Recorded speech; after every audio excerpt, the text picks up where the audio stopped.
Hello and welcome to the Great Minds podcast, brought to you by the Wharfedale, Airedale and Craven Alliance. My name's David and I'm joined today by Sharon. And we've got two guests who are returning guests, so it's great to hear from them again. Do you want to introduce yourself, guys? Okay, well, my name's Lina and I am a sixth former, and today we're going to be talking about something very important. I think it needs to be discussed, if I'm quite honest, and I think there's a lot of misconceptions about it, and I feel like it needs to be spoken about. There needs to be a lot of awareness around it. Hi, my name's Haider and I'm from a school in Craven. And like Lina said, we are going to be discussing an important issue that affects millions of people across the country and has created a lot of, let's say, issues. And we're going to talk about how as young people we are affected by this issue. Do you want to introduce the issue? Shall we mention what the issue is? Yeah, exactly. So today we're going to be talking about vaping. So we're wondering, can you tell us what you know about vaping and any risks that are involved with it? Well, to know about vaping is even a question at all. It's just so it's just everywhere. Like everywhere you look, someone's got a vape in their hand, especially in our generation as well. Like you'll just look anywhere, like even if it's a little, glance, someone's got a vape in their hand. It's just very popular. It's very trendy. And I think there's a lot of misconceptions of what it was supposed to be, like what it was actually implemented for. And I think the risks are crazy, to be honest, because if you really go, if you're looking into the deep side of it, it's physical health. I think it was seen that our generation, they were more likely to gain smoking, diseases and stuff like that, and stuff like chest infections, because I think it was smoker's cough, and I think that has an impact on itself, because if you get ill and at our age, and if you're young, I think it's just going to have an impact on you in sense of academically, mentally, emotionally, because you're going to be sat there saying to yourself, oh look, I've kind of ruined my own health, but then I've ruined myself in many ways in sense of I'm not at school, I'm not learning, I'm not at uni, I'm not learning, I'm missing out. And then mentally that kind of just has a toll on you as well. So I think the risks are very wide, and that's what the younger generation need to be very aware of. And I understand it's nicotine, and you start, that whole kind of trend of the flavours and, the kind of excitement of it all. Yeah. I agree with you there, Lina, and I think you're right. It was introduced by the government, was vaping, to help support adults to stop smoking, which a lot of young people probably don't realise that's what it was introduced as. They just thought, they've brought out this new vape, the banana flavour and colour and blue ras. And it's all very attractive, but there are serious side effects to that. You mentioned a couple, but stomach cramps, racing hearts, headaches, dizziness. The list just goes on and on, really. So I think it is important to highlight the risk to health. Yeah. Definitely. So on the back of that, do you feel young people would be more likely to start smoking or vaping? So initially, I think it starts with 11. So I've done my research before I came in because I thought I need some facts to pull out of the bag. So I found that between 11 and 17-year-olds have tried vaping. It has tripled in the last year alone. So I feel like before people try, they will eventually move on to cigarettes, but because that vape, it doesn't fulfill that nicotine requirement, so they're just building that up. So they'll try vaping at a very young age and see that, it's fun.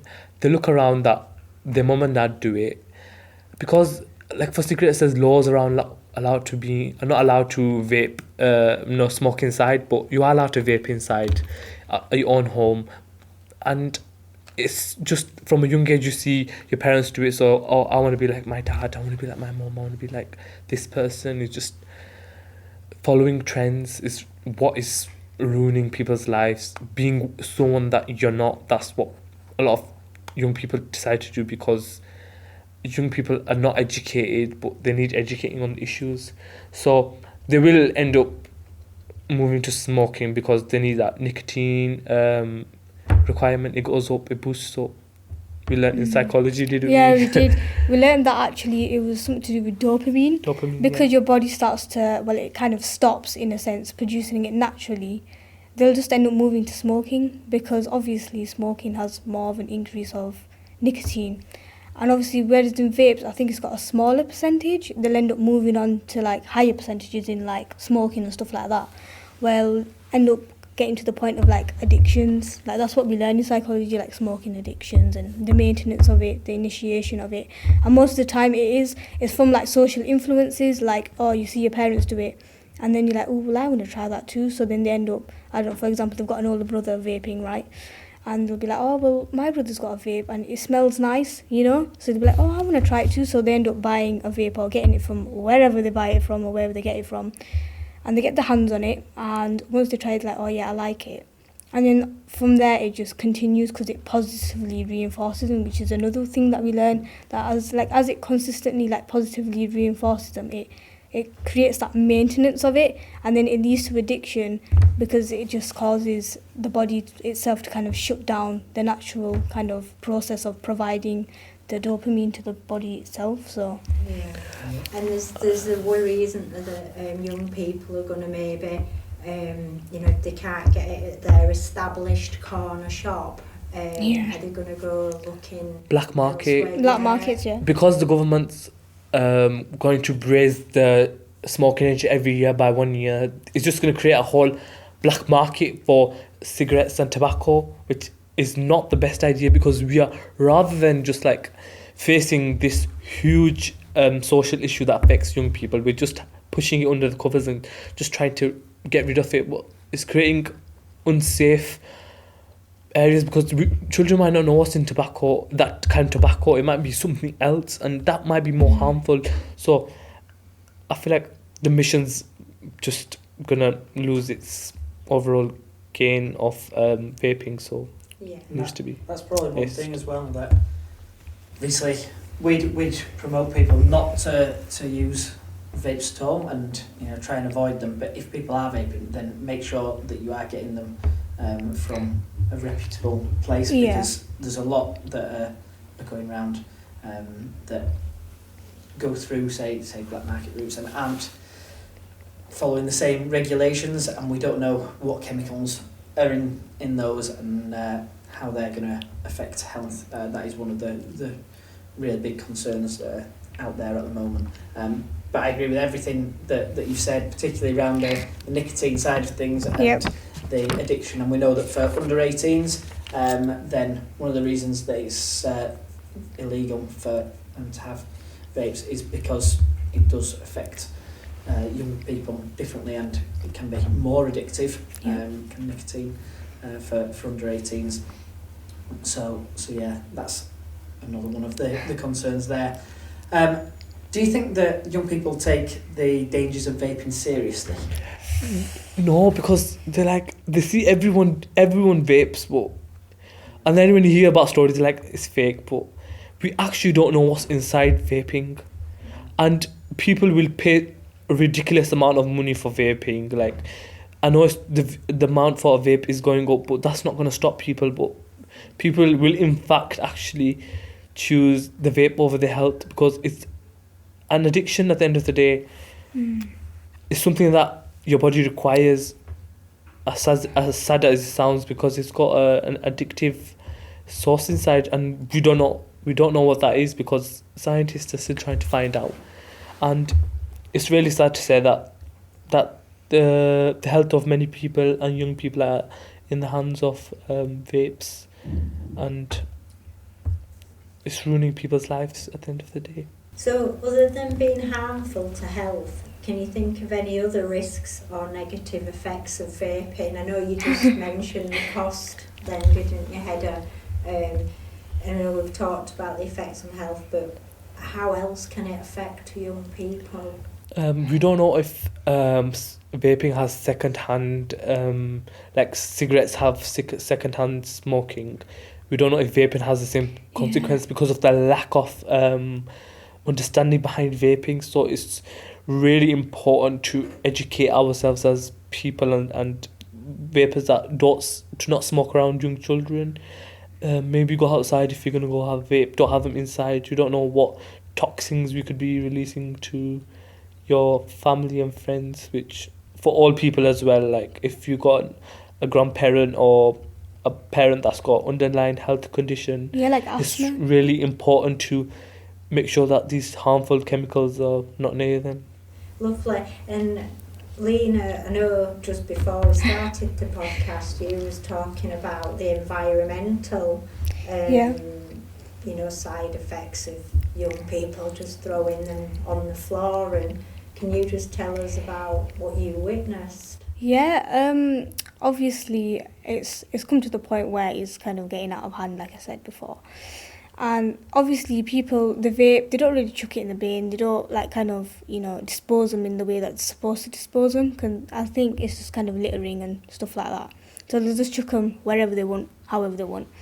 And obviously you've got like little children, like at the age of probably 5, 6, and they're quite vulnerable if I'm quite honest. They'll be outside playing on the street, and they're just doing their own little thing. But, if you witness a child like I have, that I've picked up, I've vaped and put it in their mouth, then you don't know what diseases could have been on that vape. You don't know if that person had, infectious coughs, anything like that. And just that was actually upsetting to see because nobody, like his family wasn't there. There was no one there to kind of stop him, and he had his own little friends around there, and it's like, well, he's a little kid, and he doesn't know what it is. But even that can have an influence on him because he could be thinking, oh, what's this? And then grow older, and once he sees it around, and you might go home and think, oh, my brother's got one, or my sister's got one, or my dad's got one, or someone in his family's got one, and then he'll end up growing up and thinking, well, I'm going to try it too. So then when he gets his hands on one, it just goes downhill, doesn't it? It's quite shocking, isn't it? And yeah. You say, 6 years, 7 years old. It's quite sad, yeah. Do you feel that there should be more work done around campaigns aimed at young people that could highlight the dangers of vaping? I think so, yeah. I think that, with me and Haider, we do kind of a lot of work with mental health. We've gone to a lot of well-being and boards and all that, and all those meetings, and we've spoken about mental health and things like that. But I think if we could talk about illegal substances and vaping, I think, I'm sure our, head of Bradford Council would be more than happy to listen to all these effects, and it is her job at the end of the day to make Bradford a better place, especially for the younger generation too. And I think if we do have that kind of assistance of campaigning and that awareness showing that, oh look, the younger generation are put at high risk of all these kind of diseases and all these impacts and effects, which isn't good, and it's going to actually severely impact their futures, then of course, yeah, we do need to put works in, because at the end of the day, as much as other factors like we see as mental health is important, so is illegal substances, and so is vaping, because even that has an impact too. Coming back to that, there was not enough done at the start. Why has it taken the government so long to open their eyes and see that this is an epidemic? It's causing mass outpour, and people are dying from vaping. And if you look at vapes, they used to be locked up, and now they're at the start of the shop. As soon as you go into pound shop, there's a rack of vapes, and it's they want you to buy them, and there's not enough being done, I think. And education is a big thing that plays a part in many problems, because a lot of people have misconceptions. They're not educated about what they're doing or how they're doing it, because we're naive people at the end of the day. Young people, we're naive as it sounds, that what we do half of the time we don't realise what we're doing, and we do need to be guided and helped. As sad as it sounds, everyone likes to hear a sub story about how something has affected someone, and I feel like until it hasn't hit home, you don't realise the consequences of something. So I feel like a lot of work needs to be done by communities, and I know Lina was saying on a local level, but this is a national this is a emergency. national It's thing, actually global. This is something that affects people across the world, and it's time where leaders like come together and put children first. And really help young people thrive into becoming well-rounded adults. Yeah. Yeah, and they did it with cigarettes, didn't they? Yeah. They changed the packaging and Yeah. then, they put the quite grim Yeah. Toes. pictures The of- effects and side Crusty effects and toes. things like that. Yeah. with the With vapes, then at the moment, a lot of them are quite bright Coloured, colours. yeah, aren't neon, Yeah. it's like a disco. Really, But it's even the really names attractive too. Like you'll to get like Crystal. watermelon ice and blue raspberry, and it's like, well, what are you doing? Really? I'm sure I saw a barbecue flavour one and a chicken nugget. Yeah, they just come out with some food ones, and it's like people who were making memes saying like, don't have your breakfast, have this vape. It's like pancake flavoured or something, and it's just turned, capitalism's turned crazy on very vape. much aimed at young people Yeah. as well. Yeah, it feels that way though. The Like naive it people. feels like it is aimed at the younger people, because if you have names such as like blue ras and like what Haider said, like pancakes and things like that, then of course they're gonna be intrigued to want to try it. At the end of the day, it was there to actually stop.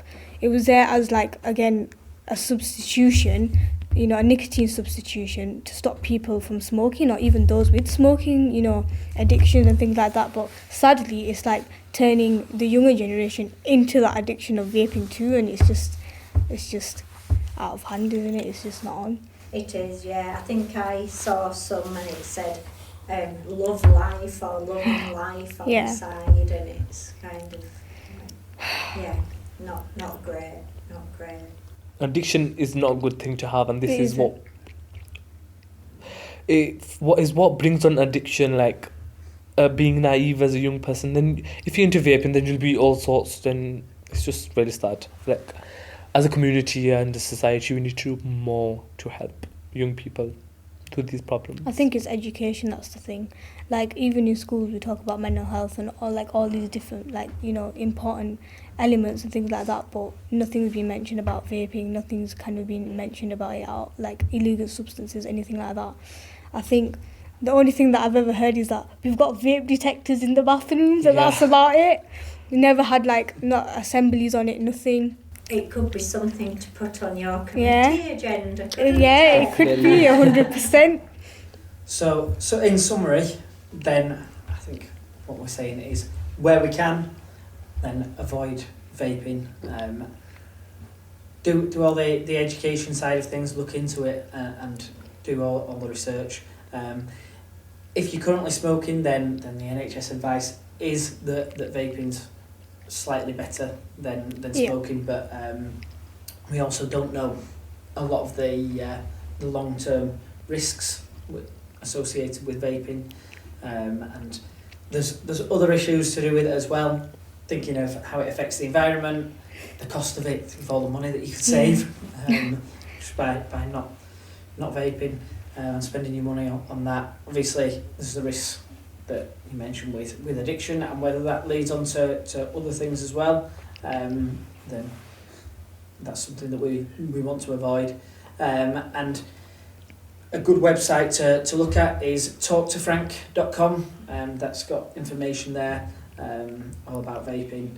There's information on the NHS websites as well, and different things that you can look up on the internet. But yeah, thank you for joining us today. Thank you for having us. Yeah, it's been a pleasure. Like sharing our advice as young people at the grand age of 17. But this is what we want. We want to hear from you guys as young people, rather than us old people telling you what you want to hear. Want you to say it for yourselves and have your voice. So no, thank you for joining us. Obviously, if you're listening to this, then you'll know that the Great Minds podcast is available on various different platforms. Sharon, where are we available? So we are available on Wharfedale, Airedale, Craven Alliance, Great Minds website. The podcast will be loaded up onto YouTube, and it's available for listening on Spotify, Apple Podcast and Amazon Music. Yeah, and there's also information on our Great Minds website, our Facebook page, Instagram. There'll be different posts all about different things on there that we're promoting to support young people's mental health, and also on the WACA website. So that's Wharfedale, Airedale, Craven Alliance website, and again they've got Facebook, Instagram, and Twitter where a lot of the posts are. Other than that, thank you for listening today, and Merry Christmas and all the best for 2024. Happy New Year. Yep. Thank you. Happy New Year. Happy New Year. Thank you.